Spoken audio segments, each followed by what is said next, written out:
맡겨주신 자리에서라는 주제로 자리 시리즈 설교를 계속하고 있습니다. 첫 시간은 우리가 어쩌다 보니 이 자리라는 제목으로 성장의 자리라는 내용의 설교를 했었습니다.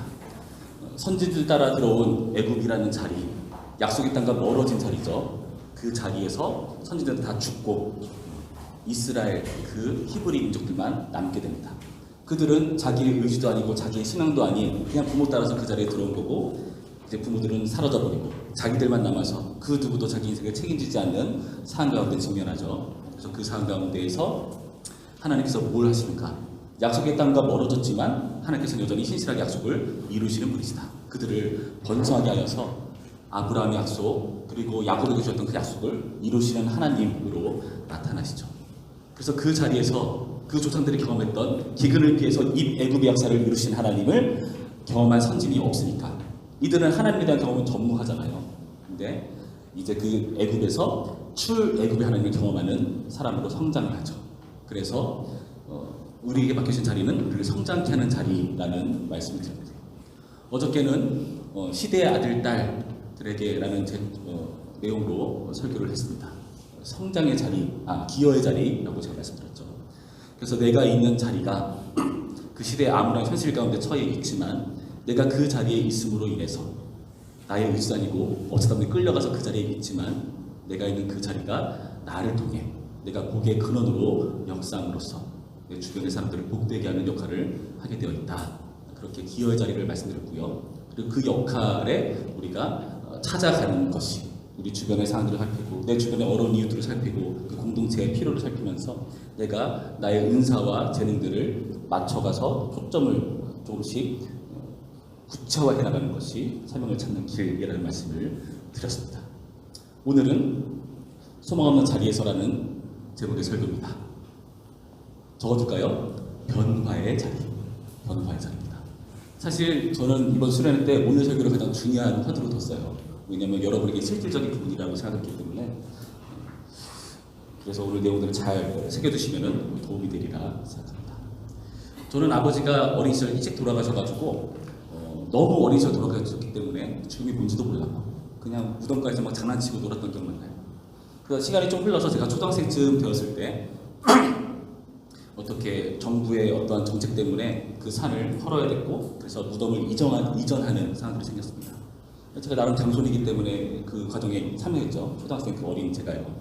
그랬더니 그 어르신들이 그 산소를 이장하는 과정에서 그 하얀 천으로 싼 저희 아버지 시신을 제 옆으로 가져오더니 한번 만져보라고 아버지 머리를. 그래서 그 장손이니까 만져봤습니다.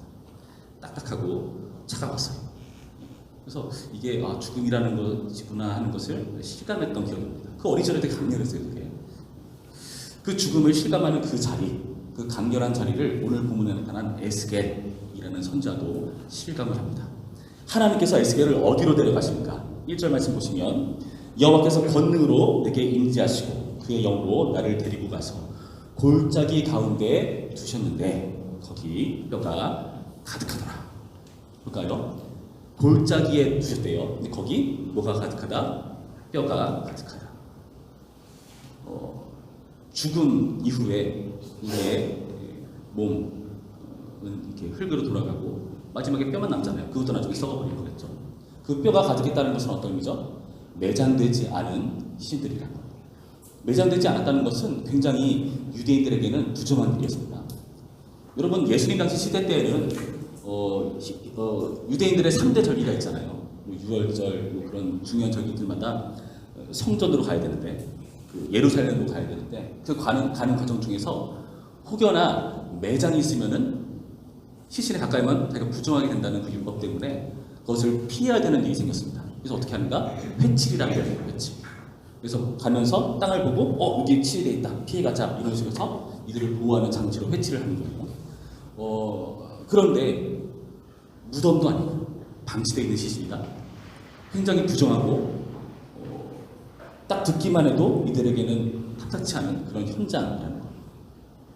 그리고 매장되지 않은 그 시신들 뿐만이 아니라 2절 말씀 보시면은 나를 그 뼈 사방으로 지나가게 하시기를 본즉 그 골짜기 지면에 뼈가 심이 많고 아주 말랐더라. 뼈가 심이 많은데요. 그리고 아주 말랐다고 표현합니다. 여러분, 말랐다는 게 뭘까요? 오래 되었다는 뜻이죠. 치킨 먹으면은 뼈를 이렇게 탈구를 하잖아요. 그러면은 나의 침과 닭의 수분과 이게 살짝 묻어있는 어중간한 상태로 있잖아요. 나름 그게 생생합니다. 바짝 마른 뼈들은요, 죽은 지 오래됐고 어떤 모습들을 우리한테 보여줍니까? 도저히 가능성이 없는 그런 소망 없는 상태라는 것을 우리 가운데 보여줍니다. 그래서 여기 나타난 이 뼈들은요, 매장이 없습니다. 돌봄이 없다는 거죠. 많습니다. 양이 많다는 거죠. 그리고 바짝 말랐습니다. 시간으로도 많은 시간이 흘렀다. 소망 없는 그런 모습을 우리 가운데 보여줍니다. 근데 하나님께서 이 뼈들을 에스겔에게 뭐라고 소개해 주시는가? 11절 말씀, 우리 한 목소리로 11절 말씀 있습니다. 시작. 또 내게 이르시되 인자야, 이 뼈들은 이스라엘 온 족속이라. 우리의 뼈들이 말랐고 우리의 소망이 없어졌으니 우리는 다 멸절되었다 하느니라. 하나님께서 뼈들을 보여주시면서 이것이 바로 이스라엘 온 족속이다. 이들은 소망이 없다. 다 멸절되었다. 그렇게 여기고 있다고 보여주고 계시죠. 그리고 하나님께서도 이 이스라엘의 모습을 뭐라고 설명하시는가? 12절과 13절 말씀을 잘 보시면은 이 이스라엘 형태를 무덤으로 비유합니다. 그러니까 하나님조차도 인정하는 정말 가능성 없는 상태라고 보여주는 거죠. 하나님도 인정하시고 무덤 같다, 죽은 거다. 그리고 누가 봐도 가능성이 없어 보이는 그런 현장 가운데에서 짓궂게도 하나님께서는 우리에게 물어보시죠. 뭐라고 물어보십니까? 3절. 그가 내게 이르시되 인자야, 이 뼈들이 등이 살 수 있겠느냐. 여러분, 우리가 우리 인생을 살아가면서 나에게 주어지는 여러 가지 상황과 환경들이 있습니다. 그 상황들 보면은 자포자기하고 싶은 순간도 있을 수 있어요. 그리고 그냥 그럭저럭 견딜만한 순간도 있을 수 있죠. 그런데 자기뿐만 아니라 남들도 하나님께서도 인정하는 그런 무덤과 같은 상황 가운데 여러분 빠져 있다면 오늘 말씀을 기억하시기 바랍니다. 하나님께서 물어보십니다. 이 뼈들이 등이 살 수 있겠느냐. 여러분의 가정, 여러분의 인생, 그리고 우리가 속해 있는 공동체, 여러 가지 문제들 주님께서 가능성 제로의 상에서 물어보신다는 거죠. 등이 살 수 있겠느냐. 너무나 당연히 우리는 답을 알고 있습니다. 당연히 살 수 있습니다. 여러분, 생명이라는 것은 뭐에 달려있죠? 사람이 죽었는지 안 죽었는지를 확인하려면 손가락을 코에 가까이 대면서 숨이 있는가 없는가를 확인합니다. 그렇죠? 숨이 사람의 생명을 좌우한다는 겁니다. 숨이 필수라는 거죠. 하나님께서 말씀하시기를 5절부터 말씀이 이렇게 되어 있습니다. 주 여호와께서 이 뼈들에게 이같이 말씀하시기를 내가 생기를 너희에게 들어가게 하리니 너희가 살아나리라. 너희의 힘줄을 뜨고 살을 입히고 가죽을 덮고 너희 속에 생기를 넣으리니 너희가 살아나리라. 예언의 말씀 주시죠. 뭐죠? 생기를 넣겠다. 그러면 살아난다. 그렇게 예언하신 겁니다. 그리고 실제로 그 예언이 성취되는 현장 또한 보여주십니다. 10절 말씀, 우리 10절 말씀 한 목소리로 있습니다. 10절 시작. 이에 내가 그 명령대로 대언하였더니 생기가 그들에게 들어가매 그들이 곧 살아나서 일어나 서는데 극히 큰 군대더라. 자, 생기가 그들에게 들어가는데 어떻게 된다고요? 극히 큰 군대. 여러분, 군대가 뭘까요? 우리 예준 형제 왔잖아요. 정말 좀 달라졌죠? 몸도 더 커지고 본인은 인정하지 않지만 어렸을 때도 더 제가 보기 훨씬 더 잘 어울려요. 네. 어떤 모습입니까? 그 모습들이 극히 큰 군대의 모습을 보여주고 있다는 겁니다. 간신히 숨만 붙어서 헐떡이는 상태가 아니라 군대로서 작용할 만큼 강력한 그런 존재로 부활한 것을 보여주죠.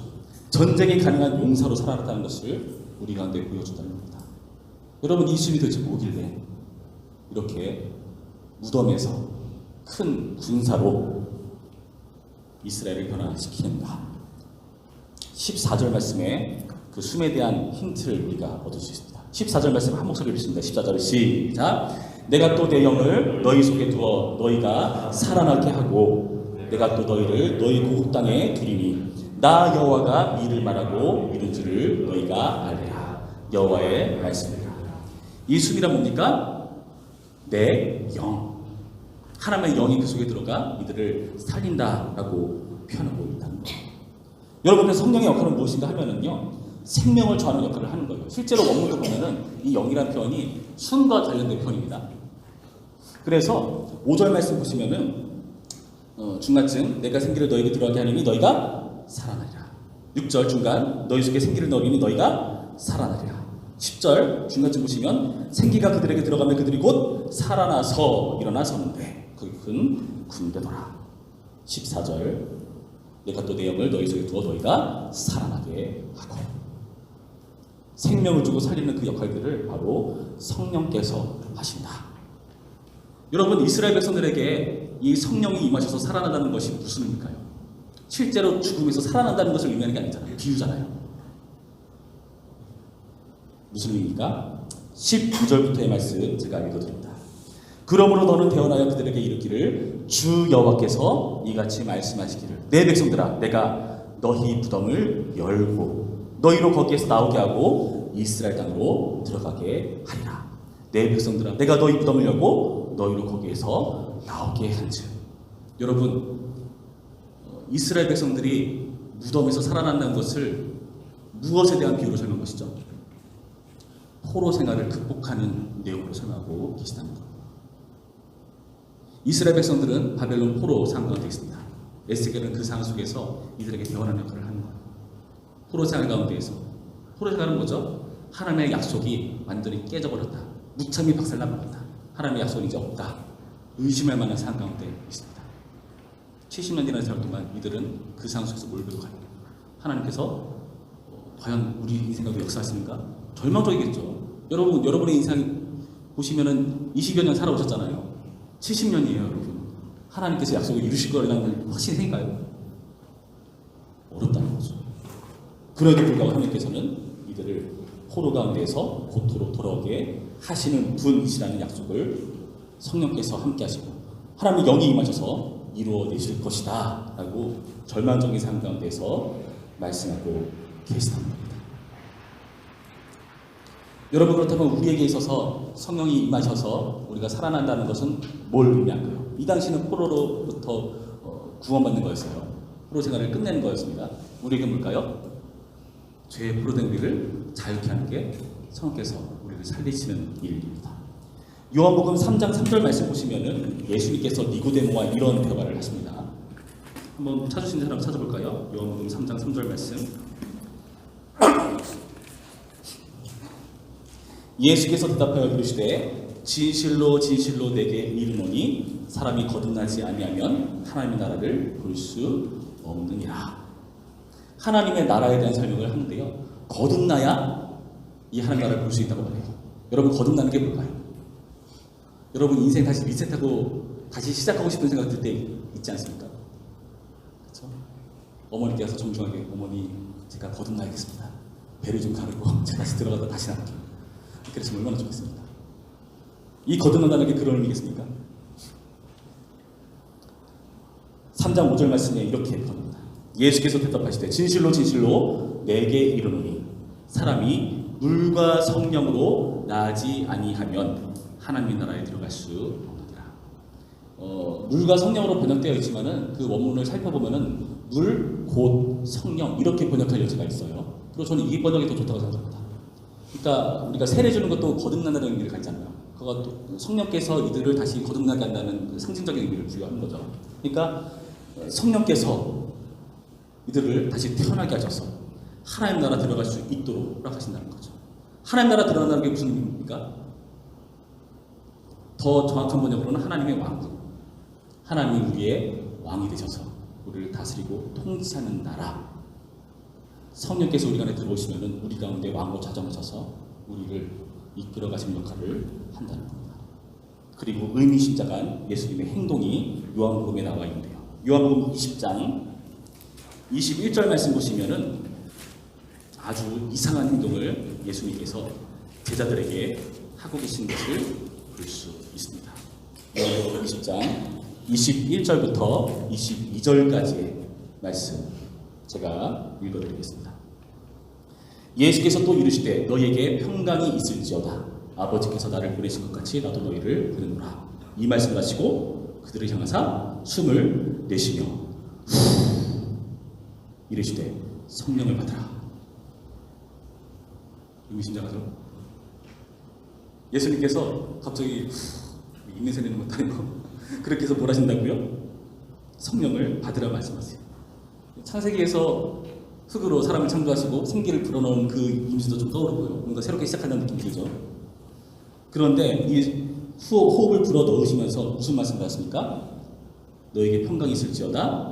아버지께서 나를 보내신 것 같이 나도 너희를 보내노라. 성령이 임하셔서 거듭나게 하시는 목적이 이들을 보내기 위한 그 목적 때문에 이렇게 이들을 살리는 것이라고 표현한 거예요. 그리고 우리가 잘 아시다시피 사도행전 2장 보시면은 오순절에 성령께서 임하셔서 이들이 각국 나라의 방언, 언어를 사용하죠. 사람들이 듣고 깜짝 놀랍니다. 명절이니까 사람들이 막 몰려들었을 거 아니에요. 오순절 날이니까요. 사람들이 막 자기 나라의 말을 막 하는 거예요. 배우지도 않았는데. 와, 뭐냐 이거. 우리가 살던 그 지역의 말을 이들이 하네. 내용을 들어보니까 무슨 내용이죠? 하나님의 큰일을 말한다. 하나님의 역사를 이들이 선포한다. 각국의 언어로 하나님의 큰일을 선포하는 그 일을 이들이 성령께서 임하시고 나서 하는 것을 보여줘요.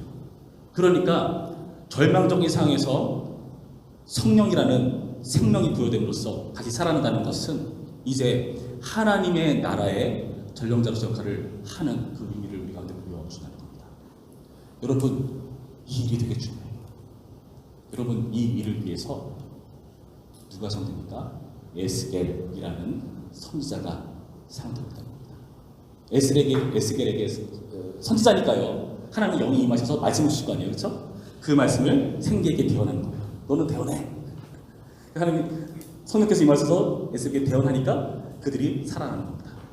성령께서 임하셔서 하는 그 하나님의 큰 일을 말하고 하나님의 복음 증거하는 그 일을 에스겔이 하고 있다는 거죠. 근데 여러분, 여기서 질문. 에스겔이 선지자일까요? 아니요, 에스겔 원래 선지자 아닙니다. 에스겔 1장을 볼까요? 에스겔 1장을 보시면은 오늘 설교의 포인트가 되는 부분입니다. 하나님께서 에스겔을 소명하실 때의 내용인데요. 에스겔 스스로 자신을 누구라고 소개하는지 보시기 바래요. 에스겔 1장 1절 30째 해 넷째 달 초닷새에 내가 그발 강가 사로잡힌 자 중에 있을 때에 하늘이 열리며 하나님의 모습이 내게 보이니 여호야긴 왕이 사로잡힌 지 5년 그 달 초닷새라. 무슨 말입니까? 포로 생활을 시작했다는 거예요. 왕이 사로잡히고 나서 갈대아 땅 그발 강가에서 여호와의 말씀이 부시 아들 제사장 나 에스겔에게 특별히 임하고 여호와의 권능이 내 위에 있느니라. 자, 볼까요? 에스겔은 선지자입니까? 에스겔은 누구죠 원래? 제사장이에요. 여러분, 제사장은 어떤 역할을 하는 사람입니까? 죄의 문제를 해결하는 제물을 하나님께 바쳐서 하나님과 이스라엘을 회복시키는 역할을 하는 사람이 바로 제사장입니다. 그리고 또 많은 경우는 율법을 가르치는 일을 합니다. 그 레위기 표현에 의하면 그래요. 그런 제사장인 에스겔이에요. 근데 볼까요? 보시면은 30째 해라고 표현을 합니다. 30째 해. 여러분, 사실 제사장이라는 것이 나이 제한이 있어요. 30세 이후에 할 수 있습니다. 그러니까 둘 중에 하나예요. 에스겔이 제사장 활동을 좀 하다가 선지자를 한 걸 수도 있고요. 아니면은 태어나서부터 30년이 되었는데 이제 제사장 할 수 있어 라고 했는데 제사장 활동을 못하게 된 거예요. 포로로 끌려가 버렸으니까. 성전에 더 무너져 내렸으니까. 제사장의 것도 없는 겁니다. 30년 동안 제사장 준비를 해온 사람인데 다 수포로 돌아가고 어떤 상황이요? 제사를 지낼 수 없는 상황 가운데 처했다는 거예요. 더 가까운 게 뭔지 아십니까? 에스겔을 데리고 어디로 데려가죠? 뼈들이 가득한 그곳으로 데려갑니다. 여러분, 제사장이요, 시체를 가까이 하면 되면 안 돼요. 안 돼요. 그토록 꺼려하고 혐오하는 그 부정한 자리로 하나님께서 에스겔을 데려갑니다. 시체를 가까이 하면 안 되는 제사장 출신, 그리고 30살에 제사장 활동을 해야 되는데 그렇게 하지 못하고 선지자로 부름받는 그런 에스겔의 모습을 우리 여기서 보는 겁니다. 그거는 S겔 개인의 문제였고요. 환경의 문제는 또 어떻습니까? 이미 다 망해버렸습니다. S겔은 한 번도 고국당에서 설교해 본 적이 없습니다. 선지자로 어디서요? 그발 강가 포로자강에서 선포하는데 누구한테? 다 죽어있는 뼈들을 향해서. 여러분, 우리 인생이 그럴 때가 있어요. 우리 인생이 나름 계획을 가지고 이때는 이걸 하고 이때는 저걸 하고 계획하면서 한 걸음 한 걸음 여러분 나아갈 겁니다. 그런데 여러분, 안타깝게도 우리 인생 가운데는 한계라는 게 찾아와요. 한계. 여러분, 그때 어떻게 해야 됩니까? 오늘 말씀을 좀 기억하시는 필요가 있어요. 제가 TV를 자주 보지 못하는데 어쩌다 우연히 유퀴즈라는 프로를 봤어요. 나영석 PD가 나오더라고요. 나영석 PD 아시나요? 1박 2일을 만드신 분, 그리고 그 외에 꽃보다 할배, 꽃보다 시리즈 쭉 만드신 그분. 그분이 KBS에서 워낙에 히트를 쳐가지고 1박 2일 이제 TV 애드로 넘어갑니다. 근데 거기서 첫 프로그램을 만드는 거예요. 얼마나 부담스럽겠습니까? 어떤 부담이 있을까요? 스타팅이다. 이 사람을 만나면 반드시 뜬다 하는 그 기대와 시선으로 나영석 PD를 다 주목하는 거예요. 얼마나 부담스러울까요? 나영석 PD는 굉장히 부담스럽고 자신이 없더라고요. 뭘 하지? 2박 2일을 똑같이 할 수는 없고. 근데 내가 잘하는 건 그런 거고. 어떻게 했는지 아십니까? 자기가 잘하는 것은 그대로 유지하되 조금씩만 바꿨대요. 연예인들을 통해 했으니까 이번에는 할아버지를 통해 해보자. 국내에서 했으니까 해외로 좀 나가볼까? 요 정도 바꿨다고 합니다. 다행히 히트를 쳤대요. 그러면서 그 양석 PD가 사람들에게, 어린 PD들한테 조언하기를, 너 잘하는 거예요. 다만 조금씩만 바꿔봐. 이런 조언을 한다고 합니다. 여러분, 변화의 여지라는 것을 여러분 인생 가운데 두시기 바랍니다. 여러분이 하나님의 뜻을 온전히 알 수도 있지만 그렇지 못한 경우도 많습니다. 헷갈릴 때도 되게 많아요. 그럴 때 어떻게 하는가? 여러분 잘하는 거 하세요. 여러분 현재 주어진 일, 주님의 뜻 안에서 여러분 그 자리에 있는 거니까 열심히 그 일을 하세요. 다만 그 일을 하되 환경의 어려움과 그런 문제들이 찾아왔을 때 변화의 여지는 허락하시기 바랍니다. 하나님께서 뜻하시는 어떠한 표시일지도 몰라요. 에스겔은요, 제사장에서 선지자로 부름받고 그 선지자로 일하는 겁니다. 코로나 기간 많은 부분의 일들이 스톱이 되니까 기업들은 이윤을 내야 되잖아요. 어떻게 하죠? 그 기업들 쓰는 표현으로 피벗 플레이라고 해요. 농구할 때 아시죠? 공 잡고 세 걸음 걸으면은 반칙이니까 한쪽 발을 치고 해서 이렇게 왔다 갔다 하는 것을 피벗이라고 하잖아요. 그 피벗 플레이처럼 자기가 할 수 있는 고유한 영역들은 2대, 요 왔다 갔다 하는 일들을 했다는 거예요. 예를 들어서 공항들은 화물들을 운반하는 역할을 하게 되고, 택시들은 택배들을 다루는 일을 하거나 그런 식으로 변화를 주는 역할을 했다고 해요. 여러분, 이 역할들, 이러한 변화들을 여러분 잘 기억하시기 바랍니다. 그렇게 바뀌고 바뀌어서 여러분이 어디로 갈지 모릅니다. 제가 확답 못 드리겠어요. 아주 다른 일일 수도 있고. 뭐 선지자 역할이긴 하지만 제사장과 너무 다르진 않잖아요. 그렇죠? 저는 미술을 전공했어요. 여러분 잘 아시겠지만 미술을 전공할 때 되게 헷갈렸습니다. 특히 대학 시절에. 대학 시절에 같이 미술을 하시는 분에 목사님 한 분 계셨어요. 그 목사님이 저를 보시면서 너 그 재능 섞이면 안 돼. 그 재능 계속 활용해야 돼. 그래서 목사님 말씀하셨어요. 나름 그래, 미술을 계속 해야 되나 보다. 속마음에는 이걸 하는 게 맞나? 난 미술이 점점 재미없던데. 아무런 무의미한 행동처럼 느껴지던데. 그 의심과 그런 생각들을 가지고 뭐 어쩔 수 없으니까 계속 해나가는 거죠. 고민이 많았습니다. 잘 몰라서 대학원까지 진행을 했어요. 조금 다른 걸 해보면 날려나 교수님 조언에 따라서 서양어를 전공했으니까 파나 쪽을 한번 좀 더 배워보자. 서양어는 더 배울 게 없는 것 같으니까 파나 쪽으로 나갔습니다.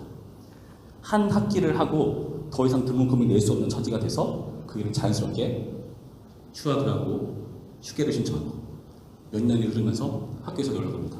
어떻게든 등록을 다시 시켜줄 테니까 다시 돌아와라. 못 갈 것 같아 하고 중퇴를 합니다. 그때 제가 쓰리잡이 떴어요. 청소일, 미술 가르치는 일, 기타 가르치는 일, 그런 일을 하면서 하루하루를 보냈습니다.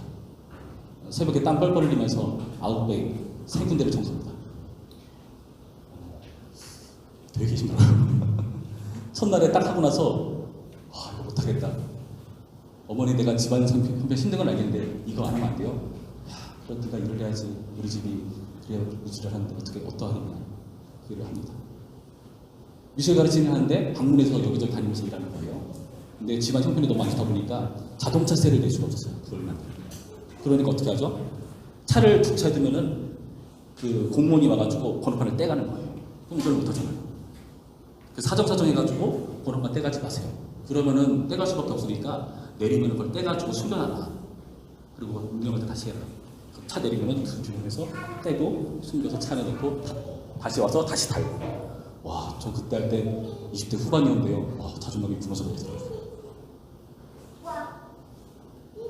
여러분 그렇게 하다 보니까 하나님께서 자연스럽게 저를 하나님 말씀을 하는 쪽으로 설교자 역할로 부르심을 확인을 받고 이 역할을 하게 됐습니다. 그 과정에서 여러 가지 일들이 많았는데 하나님께서 자연스럽게 일로 하게 하셨고 자연스럽게 일로 들어오게 됐습니다.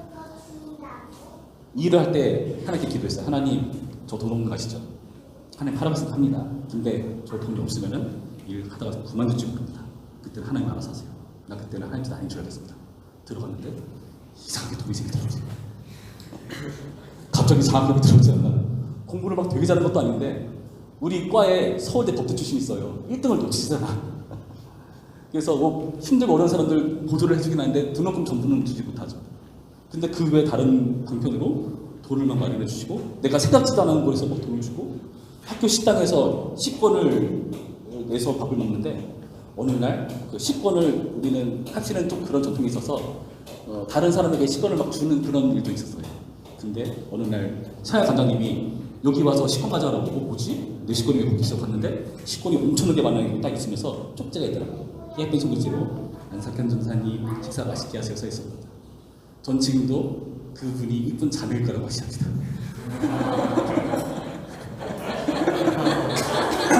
만나기 전이었어요. 네. 분명히 여자이셨어. 그렇게 믿고 있어요.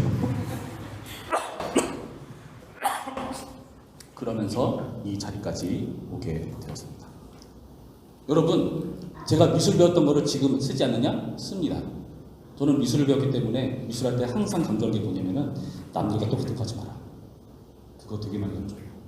그래서 저는 설교를 해도 다른 사람 다르게 하려고 굳이 했습니다.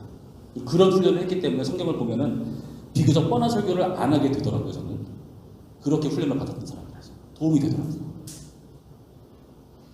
사도 바울이 복음 증거자로 사용되는데요. 복음 증거할 때 막 그렇게 뛰어난 신학 지식 필요 없거든요. 그냥 선언하면 되는 거잖아요. 근데 사도 바울은 자신의 신학 지식을 구약에 대한 그 방대한 양의 그 지식을 활용해서 신약을 기록하죠. 여러분이 다 무용지물했다, 쓸모가 없어버린 거의 버린다 그런 내용들이 여러분 다 필요합니다. 다 사용하세요. 저는 그림이라는 행동을 하지 않을 뿐이지 그때 배웠던 걸 지금 쓰고 있어요. 의심하시기 바랍니다. 변호의 여지를 두세요. 하나님께서 인도하시는 선택의 갈림길에서 기도하시고 선택하시면 됩니다. 여러분에게 평안을 주고 평강을 이끄는 그 길을 말했죠. 유명한 영화 감독 중에 고레다 히로카즈라는 감독이 있어요. 아시는 분 계신가요? 그렇게 아버지가 된다. 어떤 가족? 바닷마을 다이어리. 최근에 괴물이라는 영화를 만들었는데 약간 동성애 도가 있어서 만들지는 않지만 칸 영화제에서 황금종려상 뭐 그런 것들 수상하는 아주 대단한 감독인데요. 여러분 그 감독이 다큐멘터리 감독 출신이에요. 그래가지고 영화를 만들 때 굉장히 사실적으로 했습니다. 예전에는 콘티를 완벽하게 짜서 그 콘티대로 찍었던 사람이에요. 하다 보니까 이 감독이 깨달아요. 아, 이 방법이 아니다. 그 고레다 히로카즈, 여러분 감독은 다 자기만의 배우들이 있어요. 같이 하는 그쵸. 자기만의 배우들이 있잖아요. 고레다 히로카즈라는 감독은요, 키키키리라는 유명한 일본의 여배우가 있어요. 그 사람과 작업을 많이 합니다. 근데 배우로서 그 캐릭터가 온전히 돼서 연기를 해보는데 이 각본의 이 표현이 아닌 거예요. 딱 제안을 합니다. 감독 이리 와봐. 내가 보니까 내가 이 배우인데 여기 상에서 이건 아닌 것 같아. 콘티대로 해야 되는 사람인데 어떻게 합니까? 수용합니다. 배우들의 의견을 듣고 스태프들의 의견을 듣고 실무자의 의견을 들으면서 어떻게 하죠? 영화를 조금씩 수정해 나갑니다. 그러다 보니까 상도 타고 더 뛰어난 영화를 만들게 되었더라 하는 말을 하더라고요. 여러분 변화의 줄에 두시기 바랍니다. 에스겔은요 제사장인데요 선지자로 세워집니다. 어떤 자리에 있습니까? 불만이 터져나올 만한 그런 자리에 있어요. 그런데 그 자리를 성령께서 주셨습니다. 왜요? 에스겔이 선지자로서 그 자리에서 소망으로서 보이는 그 뼈들을 향해 선언하니까 그 뼈들이 살아나죠. 영께서 임하시면 하나님 나라가 이루어지는 일을 이루실 겁니다. 그 일을 먼저 했기 때문에 이제 이스라엘도 에스겔의 말을 듣고 살아나서 성령 충만하여서 복음을 증거하는 사도행전의 역사들이 일어나는 거죠. 그 시작점을 에스겔이 하고 있더라. 여러분, 그래서 여러분 불만이 터져나오는 자리에 있으십니까? 때로는 변화의 여지를 두시고, 그게 아니라면 뚫고 나가시고, 라인보드 리버 기도 여러분 제가 드렸잖아요. 바꿀 수 없는 거라면 받아들일 만한 응애, 바꿀 수 있는 거라면 바꿀 수 있는 용기, 둘을 분별하는 지혜를 구하십시오. 평안을 주는 쪽을 선택하십시오. 그것이 바로 여러분 성령께서 여러분을 두신 자리고요. 그렇게 하면서 어떤 일들이 일어납니까? 하나님의 영광이 드러납니다. 6절 말씀, 너희 위에 힘줄을 두고 살을 입히고 가죽으로 덮고 너희 속에 생기를 넣으리니 너희가 살아나리라. 또 내가 여호와인 줄을 너희가 알리라. 13절 말씀, 내 백성들아 내가 너희 무덤을 열고 너희로 거기에서 나오게 한즉 너희는 내가 여호와인 줄을 알리라. 14절, 내가 또 내 영을 너희 속에 두어 너희가 살아나게 하고 내가 또 너희를 너희 고국 땅에 두리니 나 여호와가 이를 말하고 이른 줄을 너희가 알리라. 에스겔의 그 변화 때문에 많은 사람들이 혜택을 입고요. 그 결과, 그 환경이, 그 소망 없는 자리가 하나님을 인정하는 일들이 나타나고 있더라. 여러분 이 사실을 기억하기 바랍니다. 십자가는 죽음처럼 괴롭고 절망적인 상처를 보였지만 그 십자가는 우리는 오늘날 찬양하죠. 주님께서 죽으시고 부활하셨습니다. 몸에 손의 상처와 옆구리에 상처를 가지고 계시죠. 옷자와 그 상처를 요한계시록에 의하면 그 상처를 보고 사람들이 하나님의 놀라운 행사를 찬양합니다. 부활체인데 상처를 그대로 가지고 계십니다.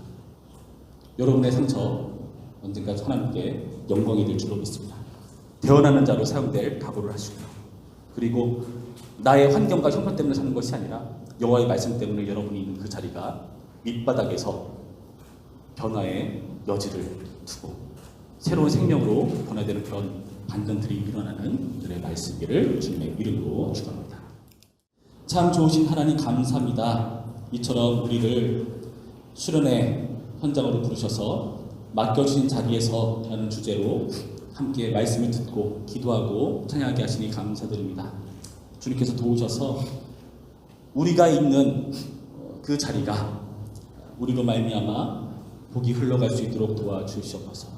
내가 있는 그 자리가 성장의 자리가 되게 하여 주시옵시고 기여의 자리가 될 수 있도록 인도하여 주시옵시고 변화의 자리가 될 수 있도록 인도하여 주시옵소서. 이제는 우리 주 예수 그리스도의 은혜와 하나님의 사랑과 성령의 교통하심이 우리를 두신 그 자리에서 하나님의 변화를 받아들이고 그 변화를 위해서 하나님께 늘 의존하며 주어진 역할을 감당함으로써 하나님의 영광을 드높이는 하나님의 아들딸로 살기로 다짐하는 우리 모든 부천평안교회 청년들 가운데 이제로부터 영원토록 함께 있을지어다. 아멘.